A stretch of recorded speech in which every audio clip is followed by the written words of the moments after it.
వేయొద్దు ఎవలకు రేవంత్కు. రేవంత్కి ఎందుకు ఏం ఏం పాపం చేసి పాపం చేసిండు అంత మూస్తాడు. ఎవరు ఉంచుతాండు మనల్లకే మూస్తాడు. అంటే నువ్వేమన్నా నష్టపోయినావా బాగా? నష్టం కదా, నష్టమే. మన ఇది బోనస్ పైసలు ఎత్తలేడు, మన ఎవరైనా చచ్చిపోతే వాళ్ళకు పైసలు ఇస్తలేడు, రాపిస్తలేడు. ప్రభుత్వం రావద్దట, రావాలంటే ఇప్పుడు 5 సంవత్సరాలు అవుతుందట.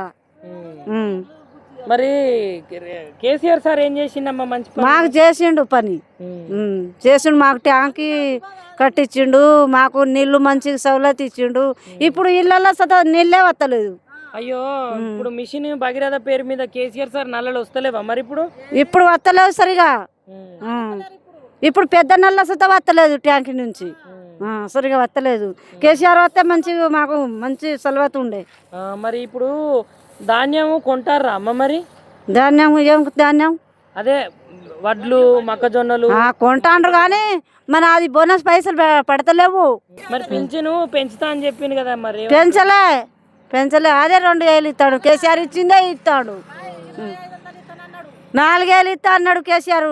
మనం ఓటు అంతా ఈయన వేసినాం.